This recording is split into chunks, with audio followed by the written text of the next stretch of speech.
Maraming salamat sa inyong lahat dahil umabot na tayo sa 1,000 subscribers. Para sa mga nais mapanood ang buong paliwanag ng aming palabas na House of Lies, huwag kalimutang mag-subscribe at manatiling kasama namin. Muli, ang tadhana ay nagdala ng panibagong pagsabog sa kwento. Isang engrandeng kaganapan, mga tao, kamera, mahahalagang panauhin. Perpektong lugar upang sirain ang isang tao sa harap ng lahat. At ang target ay si Paulo. Sa labas, pilit niyang pinananatili ang kanyang composure, ngunit sa loob ay gumuho na siya. Sa wakas, dumating ang sandaling hindi na siya makapanggap. Ang kanyang mga mata ay wala ng respeto para sa kanyang ama. Wala ng paghanga. Puro galit na lamang. Ngayon niya naunawaan kung bakit palagi niyang nararamdaman na may kulang. Kung bakit palagi niyang kailangang patunayan ng sarili. Sapagkat hindi siya kailanman tunay na tinanggap. Habang bumabagsak si Paulo, lalo namang natakot si Greg. Alam niyang kapag lumabas ang lahat ng lihim, tuluyan nang matatapos ang kanilang pangalan. At sa katotohanan, iyon ay nararapat. Ilang buhay na ba ang kanilang winasak para lamang protektahan ang reputasyon? Ilang tao na ba ang kanilang ginamit? Ilang katotohanan na ba ang kanilang ibinaon?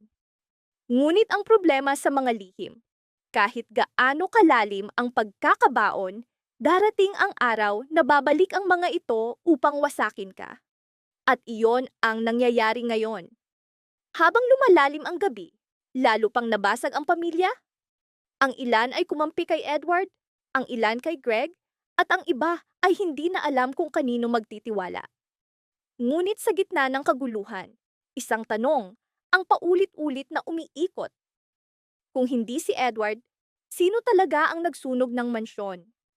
Bakit tila lahat ng ebidensya ay sinadyang ituro sa kanya?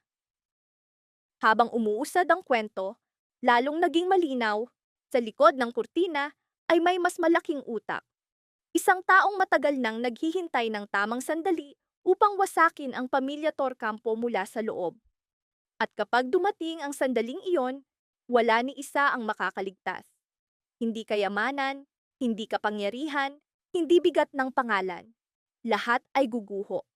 Maaari mong tuklasin pa ang pagbagsak ng isip ni Paulo, ang takot ni Greg, ang pakikipaglaban ni Edward, o ang nakatagong mastermind. Ngunit hindi doon nagtapos ang drama. Si Jenny, bagaman pilit na kalmado, ay tuluyang sumabog. Isang tulak, isang maling hakbang, isang aksidenteng pinsala. At pumasok si Amelia, tulad ng isang reyna ng paghatol, handang magbigay ng hatol. Hindi niya pinakinggan si Jenny. Hindi niya sinubukang unawain ang buong kwento. Agad siyang humusga. Katulad ka lang ng iyong ina. Ang mga salitang iyon ay hindi lamang insulto, kundi sugat na tumama sa mismong pagkatao ni Jenny. Dito, naging malinaw. Minsan, mas masakit ang salita kaysa pisikal na hampas. Samantala, si George ay humarap sa sariling laban. Minsang musikero na may pangarap ng kadakilaan, ngayoy isang sound engineer na lamang. Habang pinapanood ang dating mga kasamahan na nagtagumpay, paulit-ulit niyang tinanong ang sarili. Paano kung hindi ako sumuko? Paano kung nagpatuloy ako? Marahil mas maganda ang buhay namin. Ang kanyang sakit ay hindi mula sa kahirapan, kundi mula sa pakiramdam ng pagkabigo sa harap ng kanyang pamilya. Ngunit dumating ang pinakamagandang eksena, ang kanyang asawa. Habang gumuho si George sa ilalim ng pagkakasala, niyakap siya ng kanyang asawa at sinabi, "Bilang asawa at ama, ikaw ay matagumpay." Simpleng mga salita, ngunit napakalakas. Sa mundong ang sukatan ng tagumpay ay pera at kasikatan, ang pagmamahal mismo ang naging tunay na tagumpay. Ngunit hindi pa tapos ang tunggalian. Pilit na iniiwasan ni Jenny si Amelia, ngunit nagsimulang magduda si Amelia sa sarili. Marahil nagkamali siya ng paghusga, marahil inosente si Jenny. Sandali, kumilos ang habag sa kanyang puso, ngunit mabilis na bumalik ang kanyang pagmamataas. Nang sinubukan niyang humingi ng tawad, magalang siyang iniwasan ni Jenny. Hindi sa galit, hindi sa puot, kundi sa pagpili ng distansya. Ngunit may mga taong nagagalit kapag hindi nasusunod ang kanilang kagustuhan. Isa si Amelia sa kanila. Muli niyang ibinalik ang paratang kay Jenny, tinawag siyang mayabang, ambisyosa, o katulad ng kanyang ina. Maaari mong tuklasin pa ang pakikibaka ni Jenny, ang paghatol ni Amelia, ang sakit ni George, o ang tahimik na tagumpay ng asawa. Dito nagsimula ang tunay na pagbabago kay Jenny. Hindi na siya ang takot at tahimik na dalaga. Hindi na siya aatras muli. Buo ang kanyang loob ng ideklara. Tatalunin niya si Megan. Walang takot, direkta. At mula rito, nagsimula ang tunay na digmaan. Samantala, si Yumi ay patuloy na umaangat online. Milyon-milyong views, walang katapusang reaksyon. Maaari mong tuklasin pa ang pagbabago ni Jenny, ang pagmamataas ni Amelia, ang pagkakasala ni George, o ang rivalry kay Megan. Sa pinakamaselan at mapanganib na bahagi ng kwento, pumasok sina Amelia at Dara. Nagsimula ang estratehiya, manipulasyon. Nang malaman ni Amelia na mas gusto ng kumpanya si Jenny kaysa kay Megan, tuluyan siyang nawala ng kontrol. Nakakakilabot ang kanyang plano, gamitin si Megan upang bitagin si Minchi. Magtatanghal sila ng eksena, hihiyain si Jenny upang sumabog sa galit si Minchi. Ang sandaling iyon ay kukunan ng video, ipapakita sa pamunuan, at sa ganoong paraan ay masisira si Minchi at madadamay si Jenny. Isang malupit na plano kung saan walang puwang ang konsensya. Alam ni Dara na mali, ngunit nalunod din siya sa obsesyon. Sapagkat sa kanilang industriya, hindi sapat ang talento, ang visibility ang lahat. Samantala, isang munting liwanag ang pumasok sa buhay ni Jenny, si Nate. Sa nakalalasong kapaligiran, ang kanyang presensya ay tila pahinga. Walang performance, walang agenda, tanging simpleng pagsasama, simpleng tawa, simpleng tinapay na pinagsaluhan. Ngunit naroon ang takot, sapagkat sa mga kwento, kapag nakahanap ng kaligayahan ang mga tauhan, madalas ay sumusunod ang unos. Ramdam ito ng ina ni Jenny. Natatakot siyang bumagsak ang karera ng kanyang anak dahil sa pag-ibig, tulad ng nangyari sa kanya noon. Habang papalapit ang launch, lalo pang tumindi ang tensyon. Lalong lumala ang rivalry ni na Jenny at Megan. Lalong lumalim ang galit ni na Minchi at Amelia. At isa-isang lumitaw ang mga nakatagong katotohanan. Ang tanong, hanggang saan kayang lumaban ni Jenny bago siya tuluyang mabasag? Totoo bang nag-aalala si Amelia para kay Megan o inggit ang nagtutulak sa kanya? At kung dumating ang oras na kailangan pumili ni Jenny, pangarap o mga mahal sa buhay, ano ang kanyang magiging desisyon? Inakala ni Jenny na ang pag-iwas ay magdadala ng kapayapaan. Ngunit, natanto niya, sa mundong ito, ang katahimikan ay hindi proteksyon. Sa halip, ginagamit ito upang patunayan ang kanyang pagkakasala. Sa labas, si Megan ay tila inosente, biktima, banayad, ngunit sa loob, nagliliyab ang kanyang mga mata. Hindi apoy ng pangarap, kundi apoy ng inggit. Ang inggit na iyon ay hindi sumisigaw, kundi tahimik na naghihintay ng tamang sandali upang umatake.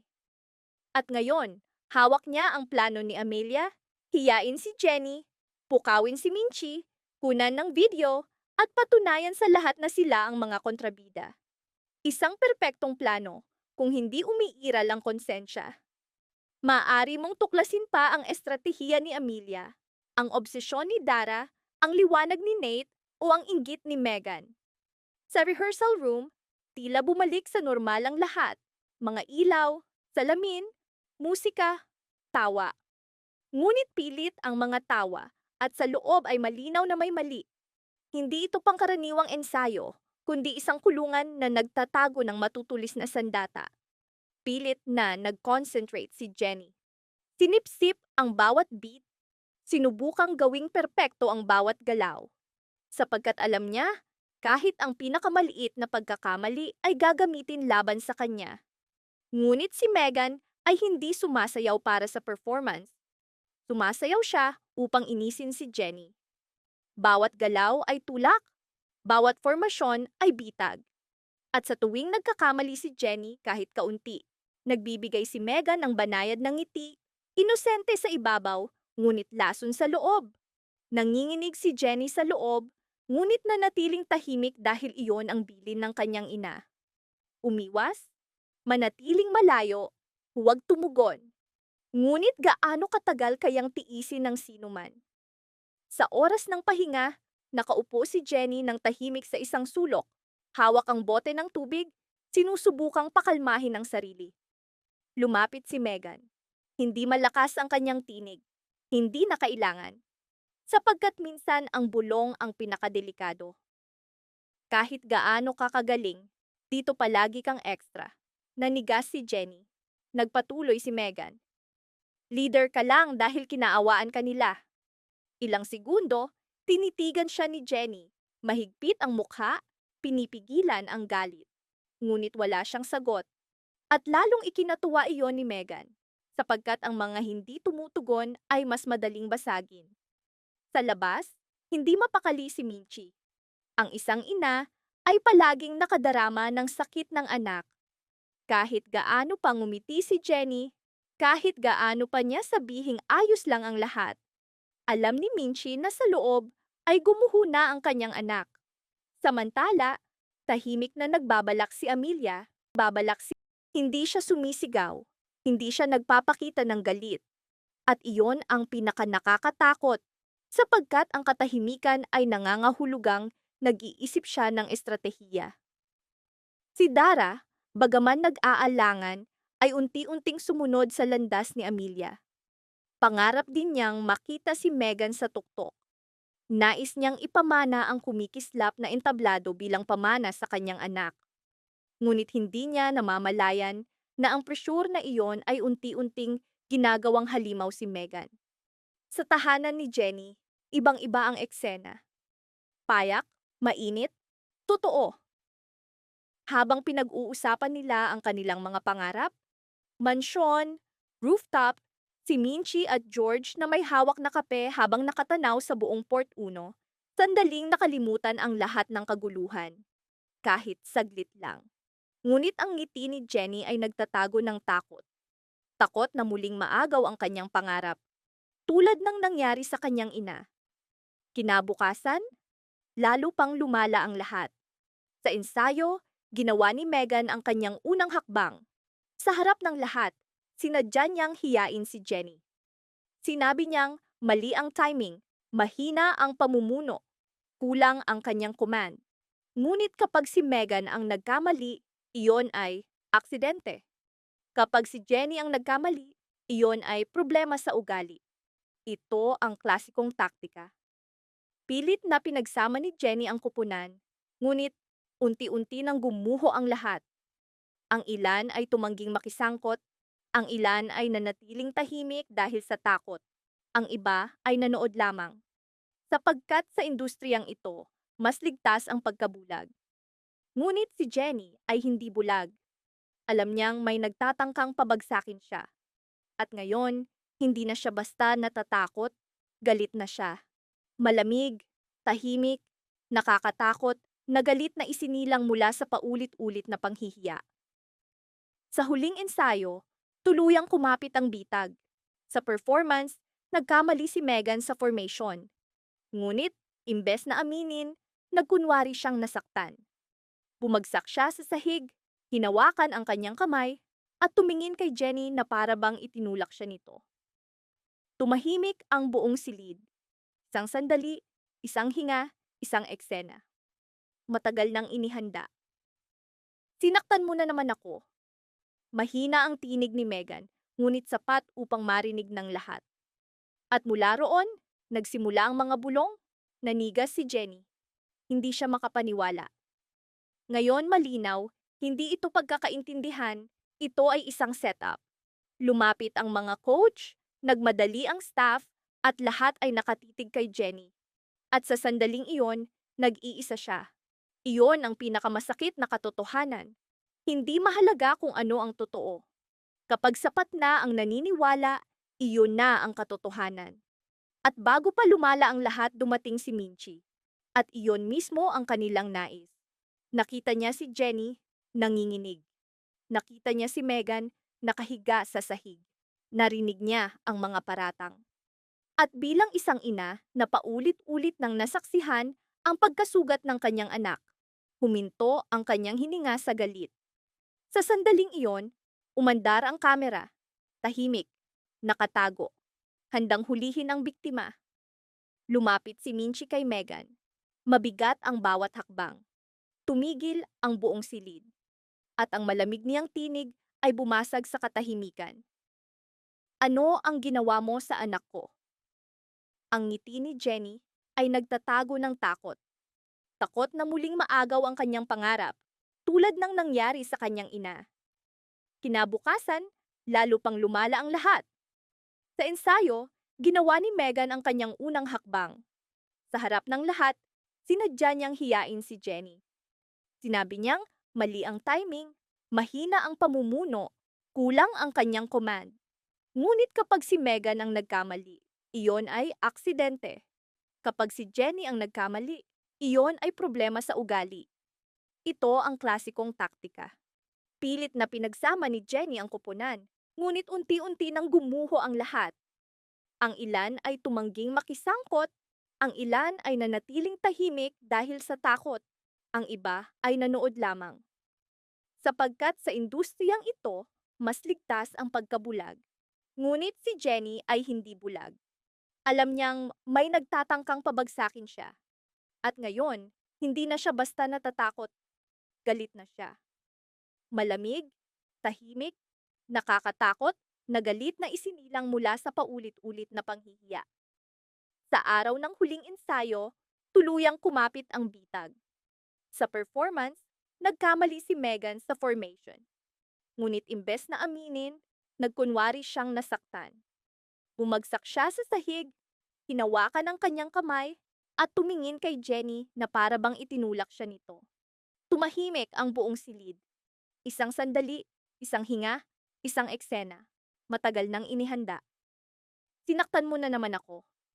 Mahina ang tinig ni Megan, ngunit sapat upang marinig ng lahat. At mula roon, nagsimula ang mga bulong. Nanigas si Jenny. Hindi siya makapaniwala.